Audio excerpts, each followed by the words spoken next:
ho sa atin ang punteriya ng Diablo. Pinipilit pa rin niya tayong kunin. Pero minsan, uto-uto rin tayo kaya nadadala tayo ng Diablo.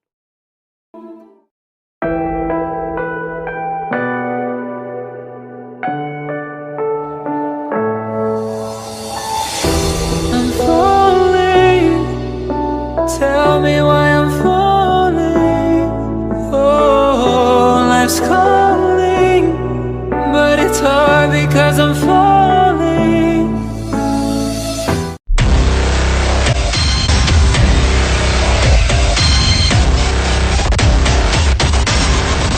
Okay, magandang araw sa ating lahat mga kapatid ko sa paniniwala at sa lahat ho na sumusuporta sa programa natin dito sa YouTube. At ako po ay nagpapasalamat sa ating Panginoon sapagkat panibagong pagkakataon na kanyang ibinigay sa akin upang ibahagi sa inyo ang aking natutunan sa aking pag-aaral sa kanyang mga salita. Sa araw pong ito, nais ko pong alam sa inyo at ihatid ang mensahe ng Diyos na atin hong makikita dito sa libro ni Apostol Mateo sa kanyang kapitulo 4. Magsisimula po tayo sa kanyang versikulo 1 at hanggang sa kanyang versikulo 11. So 11 versikulo ho ang ating babasahin ngayon at bigyan ho ng pagliliwanag na para ho maintindihan ho natin ng madali at ng maunawaan ng kahit na ng mga kabataan. So marahil po marami na hong pagkakataon na napakinggan ninyo ang istoryang ito na kung saan si Jesucristo ay tinukso ng demonyo habang siya ay nag-aayuno ng 40 days and 40 nights. So kung tutusin ho, wala ho yatang normal na tao na makakasurvive doon.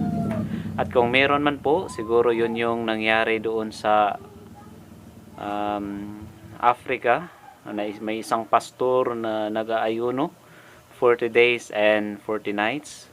Sa kasamaang palad po ay hindi niya na narating yung araw na yun sapagkat namatay ho siya sa kalagitnaan ng kanyang pag-aayuno na gusto niyang i-break ang record ng ating Panginoon sa pag-aayuno. Okay po. Ang chapter 4 ng Book of Matthew ay nagpapatuloy lamang ito ng kwento ng ating Panginoong Hesukristo. Sa chapter 3 po, makita ho natin na si Kristo ay ang panahon ng kanyang ginbautismuhan siya ni Juan nga tigbautismo. So, ang iba po tinatawag niya na Juan nga tigbunyag or Juan nga Bautista. Pero sa pagkakaalam ko po, wala ho pong apelyido nung unang panahon sapagkat kung saan ka galing, pumunta ka sa ibang lugar, yun na yung magiging apelyido mo kung saan ka nang galing. Tulad ni Judas Iscariot, hindi ho Iscariot yung apelyido niya o yung family name niya sapagkat si Judas nanggaling sa lupain ng Cariot. Kaya ho ang tawag sa kanya Judas Iscariot. At si Simon po, hindi po Zelot yung tawag sa kanya, ay yung apelyido niya or yung family name ni Simon the Zelot. Sapagkat yung Zelot po ay nangangahulugan lamang yun na rebelde or terorista. Or sabihin natin sa panahon natin ngayon, NPA, Abu Sayyaf. So yun yung kahulugan ng Zelot. So si Simon isa siyang rebelde or komunista sa pamahalaan ng Roma noong unang panahon.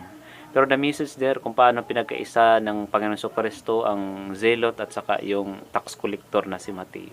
Okay po, si Mateo, ito ho yung paglahad niya na kung saan itinukso si Jesus pagkatapos ho niyang mabautismuhan. Ibig sabihin to, bago ka umanib ang mensahe kasi nito, bago ka namuhay bilang isang Kristiyano, of course, dadaan ka muna sa tinatawag nating bautismo o pagpapakita na yung paniniwala sa gawa sa paraan ng ikaw ay namatay, nilibing at nabuhay muli kasama si Kristo sa ilalim ng tubig. At pagkatapos po nito, ito na ho yung pagsubok na kung saan sinubok si Kristo. So atin pong babasahin para sa pagpapatuloy. So para mabilis lang po, tulungan niyo po ako. Verse 1, sabi niya dito, pagkatapos, anong pagkatapos? Pagkatapos na mabautismuhan si Kristo, okay, si Jesus ay dinala ng Espiritu sa ilang upang tuksuin ng diablo. So after na kapag katapos ho na bautismuhan si Kristo sa tubig, ay ito na ho yung panahon na kung saan pagsubok. So tulad natin mga Kristiyano, pagsubok rin, ang totoong pagsubok. Okay? Verse 2, siya ay nag-ayuno sa loob ng 40 araw at 40 gabi, kaya't siya ay gutom. So, nagutom or gutom na gutom. So, kung sabihin natin na nag-aayuno, ang tao siguro kapag walang tubig, mahirap siguro ito. Kahit may pagkain dyan tapos walang tubig, siguro madaling mamatay ang tao kaysa walang pagkain pero may tubig. Sa tao kasi mga kapatid, the human body is composed of 70% of water. Kaya kailangan talaga ang water sa katawan ng tao. Matagal mabuhay ang tao kung water ang nasa loob ng katawan niya kaysa sa kinakain. Kasi ang tao madali lang ma-dehydrate. So ganun po 'yun. Okay? Itong panahon na to ay si Kristo ho ay nagugutom na hiya kasi yung panahon na 'yan bilang mula sa pagka-Diyos, bumaba siya sa lupa at nagkatawang tao. Tulad sa atin, nasasaktan, nagugutom at nauuhaw. Sa panahong ito, gutom na si Kristo at uhaw na uhaw niya.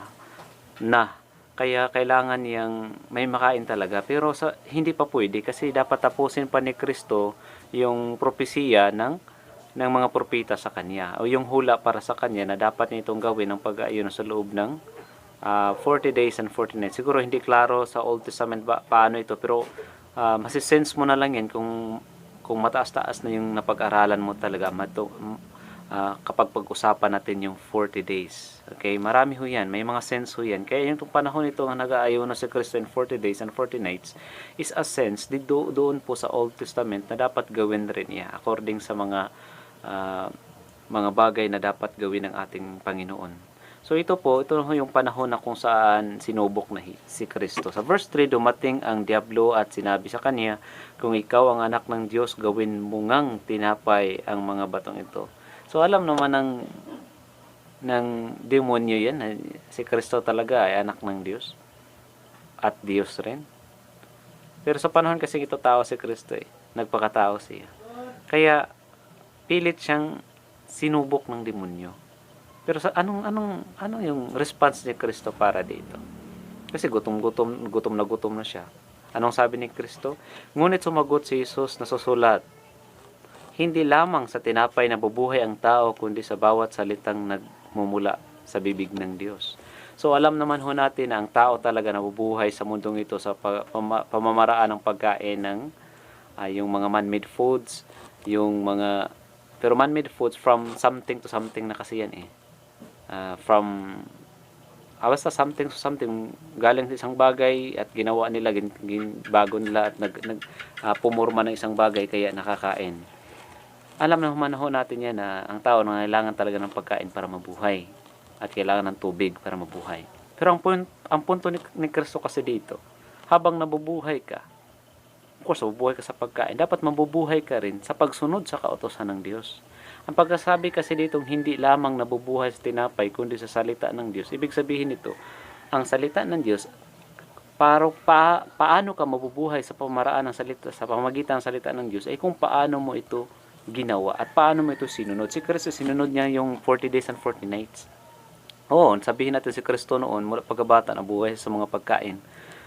Pero hindi rin natin may kaila na si Kristo rin nabuhay sa salita ng Diyos. So yun yung punto dyan, na habang nabubuhay ka, dapat mo rin isama mo yung kautusan ng Diyos o salita ng Diyos sa iyong pamumuhay. Kaya sabi ni Kristo, ang tao hindi lamang nabubuhay sa mga pagkain, kundi isa na rin doon ang pagsunod sa kautusan ng Diyos. Kung kautusan ng Diyos ang pag-aayuno ni Kristo, wala tayong magagawa doon. Kaya sinunod niya yun. Hindi talaga siya kakain sa loob ng 40 araw at 40 gabi. So maliwanag ko ba, naintindihan ba natin ang tinutukoy dito na hindi lamang nabubuhay tinapay kundi sa salita ng Diyos ay ang pagsunod sa kautusan ng Diyos para sa iyo. May tanong ko, ikaw, nasunod mo na ba ang utusan ng Diyos? Nagawa mo na ba siyang sambahin at pahalagahan? So kung hindi pa, siguro malaking bagay ito upang ma-realize mo na kailangan mo ang Diyos. higit na kailangan mo ang Diyos kay siya ang nangangailangan sa iyo. Yun po yung totoo. Huwag po tayong magmagaling, huwag po tayong na maawain ng Diyos. Mawain ng Diyos pero di mo alam naka ang Diyos. Nagsisilo siya sa iyo sapagkat maraming mga bagay ang pinahalagahan mo higit sa Kanya. So alam mo na yan. Alam mo rin kasalanan ka. Kahit buksan man hindi ang Biblia, alam mong makasalanan ka. Kaya ang kailangan mo ngayon, tagapagligtas. Ito si Kristo.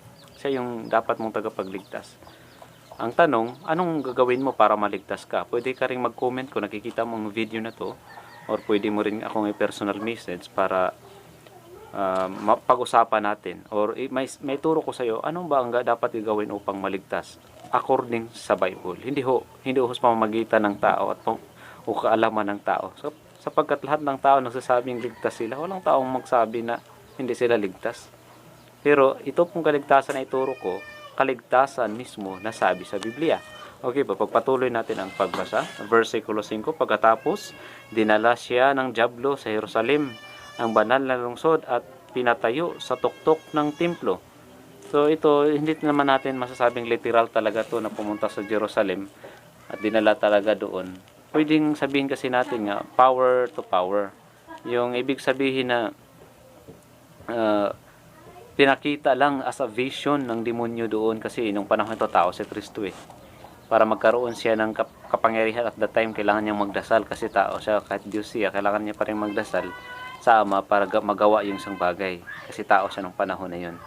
Okay, pwedeng vision ito or sa pangitain lang nangyari, pwede rin sa actual talaga na dinala sa lugar ng Jerusalem. Anyway, pagpatuloy natin, sinabi nito sa kanya, kung ikaw, ang nagsabi nito ang demonyo, kung ikaw ang anak ng Diyos, magpatihulog ka, sapagkat nasusulat sa kanyang mga anghel, ikay itatagubilin, at sa kanyang mga kaaway, ikay alalayan, nang sa mga bato, paamoy, hindi masaktan. Actually, ang demonyo, kinuha niya ito sa Psalms 91, Salmo 91. Itong verse 6, doon ito kinuha ng dyablo na kung saan hindi kung mahulog sa bangin hindi marating sa mga bato ang kanyang mga paa sapagkat sasaluhin siya ng mga anghel. Tignan niyo lang kung hindi kayo kulang nagdududa kayo, okay lang yan. Pero tignan niyo na lang sa Salmo 91 versikulo 12 yata. Basta sa Salmo 91 yun. Ito ho ang nangangahulugan, intusan niya si Kristo na sige, magpahulog ka. Kaya sasaluin ka naman ng demonyo. So alam niyo ng demonyo. Ang demonyo kasi alam niya ang Biblia.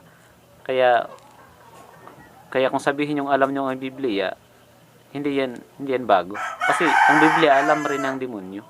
Alam rin yan ng dyablo ang Biblia. Pero ang kulang lang sa dyablo, ang kulang lang sa kanya, kulang siya sa gawa. Kung paano niya ito mapahalagahan. Kaya yung kaparusahan niya, habang buhay talaga na pagtitiis doon sa impyerno. Kaya ang ginawa ng dyablo, kasi alam niyang mahirap sa impyerno, nanghihikayat siya ng mga taong kulang sa kaalaman at mga taong madaling mauto, mga taong naniniwala agad sa tao, mga bulag na nga, naniniwala pa sa mga bulag. Yan yun. Okay, pagpatuloy natin ang ating pag-aaral, verse 7. Ngunit sumagot si Jesus, nasusulat din naman, huwag mong susubukin ang Panginoon mong Diyos. Okay, one of the commandments kasi, do not put God into test. Huwag mong subukin ang Diyos.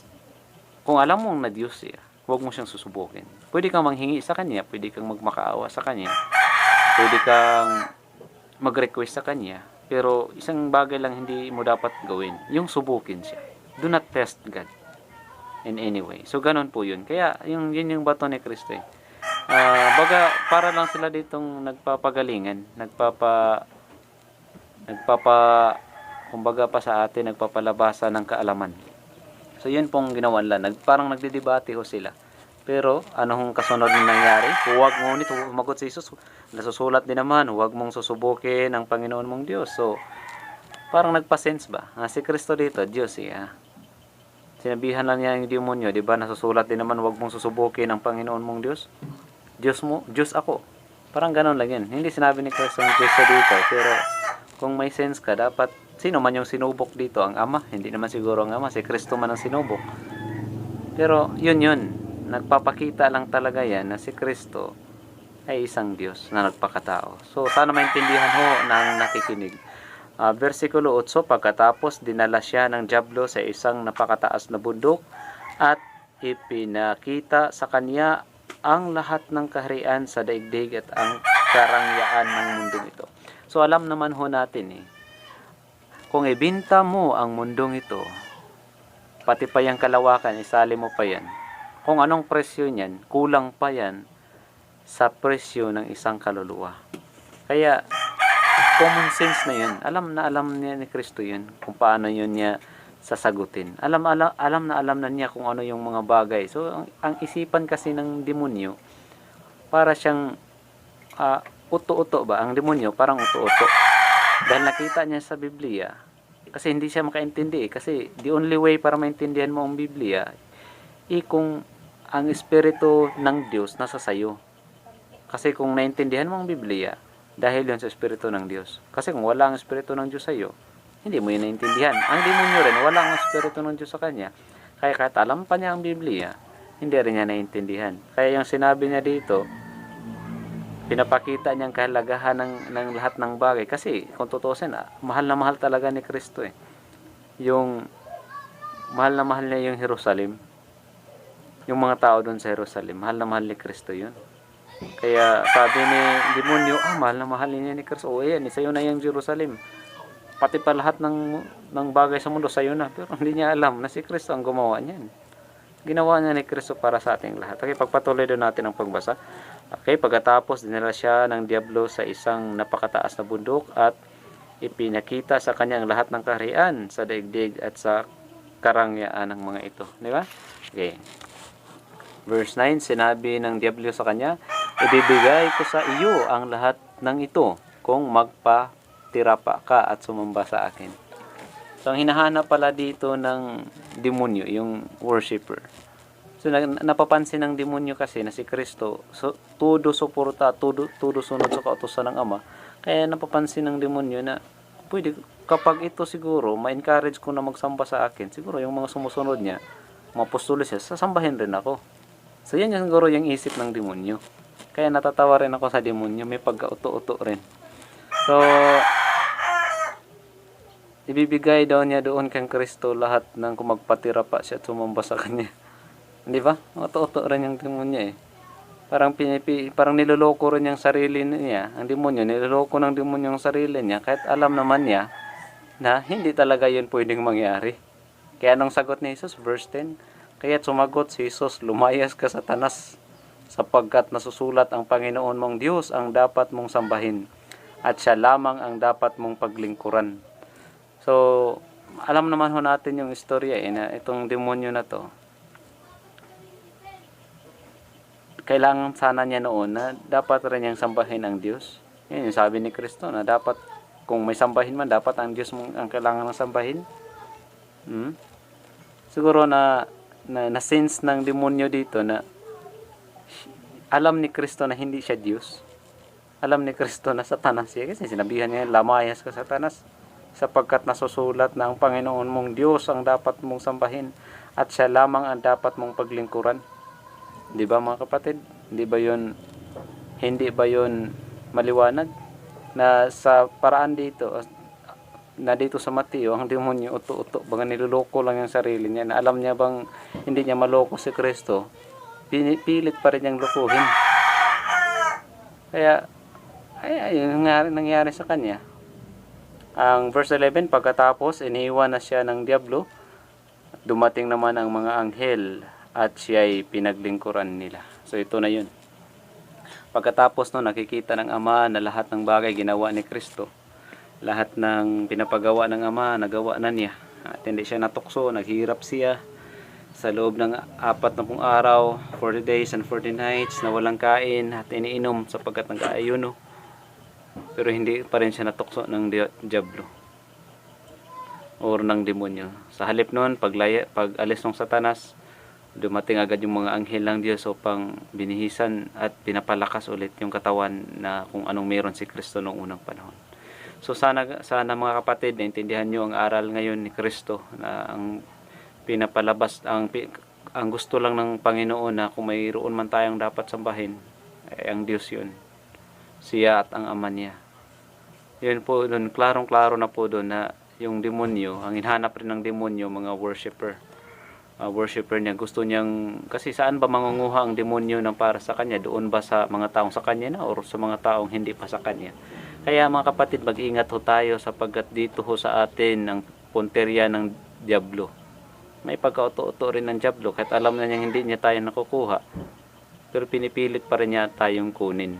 Pero minsan, uto-uto rin tayo, kaya nadadala tayo ng Diablo. Ganon yung mga kapatid. So sana may aral kayong nakuha sa lesson na to. At sana rin naintindihan nyo. Gayon pa man, nagpapasalamat ako sa ating Panginoon sapagkat binigay niyang pagkataon na ito. Maraming salamat at ang Diyos natin sinasamba ay suma sa atin ang kanyang presensya. Magandang araw.